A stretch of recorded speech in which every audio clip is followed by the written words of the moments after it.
At the very beginning of the movie, we see a beautiful young girl who goes on a business trip with her father. Her father, however, uses her for his own advantage during this trip. They were supposed to strike a business deal with an old man. The girl's father sends her with his business partner, and what happens between them is what we'll see later in the story. So let's begin the movie. The story starts with us meeting Analia, a gorgeous girl of about 20 years old. She travels with her father, who happens to be the CEO of a multinational company. Today, he is about to secure a very big deal. Leah approaches her father and asks, "What are you doing?" He replies that he is preparing a speech to win the deal. Leah then requests, "Can I also join you at the meeting? I promise I won't create any disturbance. I'll just sit quietly and with discipline." At first, her father refuses, but later he agrees. While getting ready for the meeting, her dad asks, "And should I wear a tie?" Leah smiles and says, "Oh no, you don't need a tie." Soon after, her father leaves for the meeting. Leah had nothing much to do in the hotel room, so she starts arranging her father's clothes. After that, she takes a shower, gets dressed, and decides to wander around the hotel. Her father had already told her not to leave the room, but since she needed to buy water bottles, she steps out anyway. Inside the elevator, she encounters a handsome man, much older than her. As he stretches out his hand to press the floor button, his hand deliberately brushes against hers. Leah doesn't react and simply continues chewing her gum. This calm, composed behavior of hers impresses the man. He keeps looking at her, mesmerized by her beauty. As he gets off at his floor, he turns back once again to glance at Leah before leaving. Leah returns to her room, only to find her father already there. He asks sternly, "Where were you?" Leah replies, "I just went to buy water bottles." Her father scolds her, saying she should at least inform him before leaving, reminding her that he had clearly forbidden her to go out. Leah apologizes sincerely, and his anger cools down. Hugging her, he tells her, "I worry about you a lot. You're the only one I have in this world." Later, her father informs her about a business party organized by the hotel management, and tells her to get dressed quickly. While changing, Leah asks, "How was the meeting today? Do you think we'll get the deal?" But her father doesn't respond. Instead, he compliments her dress, saying she looks beautiful. He then encourages her, "Let's go to the party. This time, we'll bring the deal home." At the dinner party, Leah's father introduces her to a man named Kristen. To her surprise, Kristen turns out to be the same man she had met earlier in the elevator, the one who had touched her hand.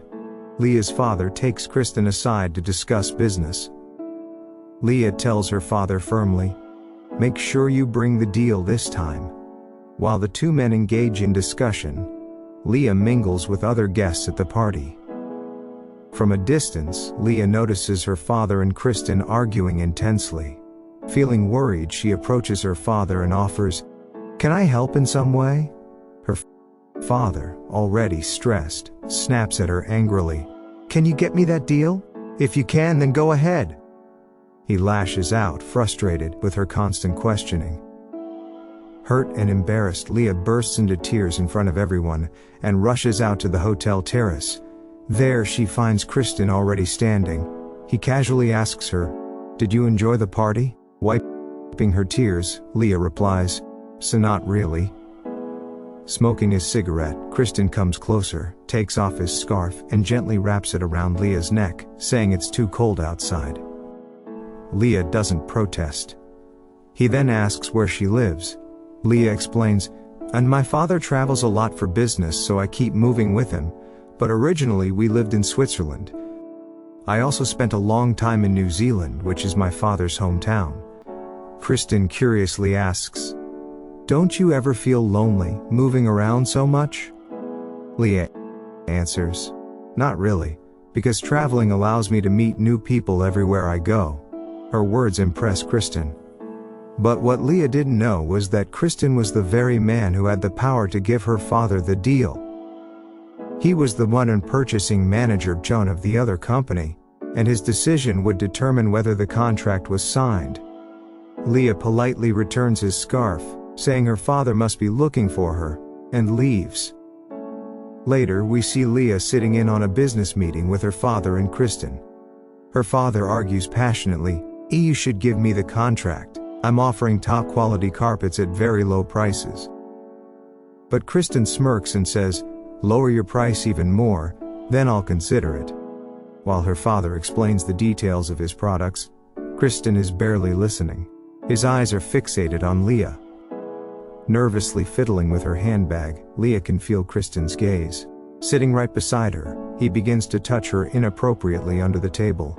Startled, Leah pulls her leg away and sips some water, glaring at him. When she looks at her father, she sees him smiling faintly, which confuses her even more. After the meeting ends, Leah walks out with her father and tells him, "And Kristen is a strange man. Don't you think so?" Her father dismisses her concerns, saying, "That's just how businessmen are, frank and friendly. They know how to build relationships quickly." Leah asks to return to her room, but instead, her father drags her along to the evening party. At the party, where everyone is drinking and celebrating, Kristen approaches Leah and invites her to dance. Initially, she feels awkward, but gradually she becomes comfortable in his arms.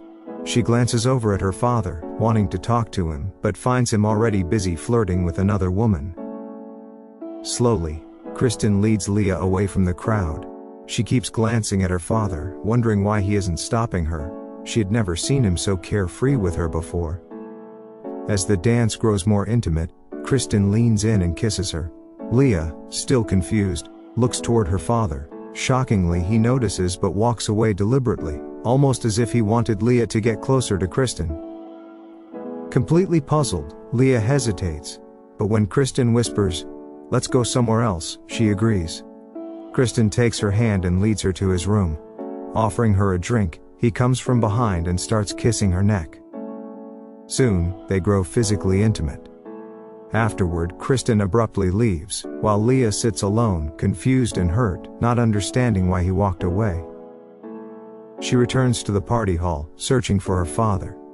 Finally, she finds him chatting happily with Kristen. Earlier, they had been arguing about the deal, but now both look delighted. Watching them, Leah realizes the harsh truth. Her father must have gotten the contract, and Kristen had slept with her as part of the bargain. Her heart sinks. She couldn't believe her father had deliberately given her so much freedom this time just so she would fall into Kristen's arms. Joining them at the celebration, she notices Kristen avoiding her gaze, pretending as if nothing happened. Meanwhile, her father is overjoyed. Seeing him happy, Leah ironically says, "Great work, Dad." Her tone makes her father uneasy. Suddenly, she grabs Kristen and kisses him in front of everyone. Furious, her father pulls her away. Kristen just stands silently, watching. Leah storms out, calling for a taxi. Her father runs after her, drapes his coat over her shoulders and hugs her tightly. But Leah pushes him away, tears rolling down her face. She now knows for sure. Her father had used her to secure his deal. She tells herself their relationship as father and daughter is over. Her father pleads, "You're all I have in this world." His words break her heart, but she doesn't stop. She gets into the taxi and leaves, leaving him standing there helpless. The movie ends with Leah's broken heart and a haunting question. Whose fault was it? Her father, who sacrificed his daughter for business? Leah, who let herself fall for Kristen? Or Kristen, who only wanted to satisfy his lust?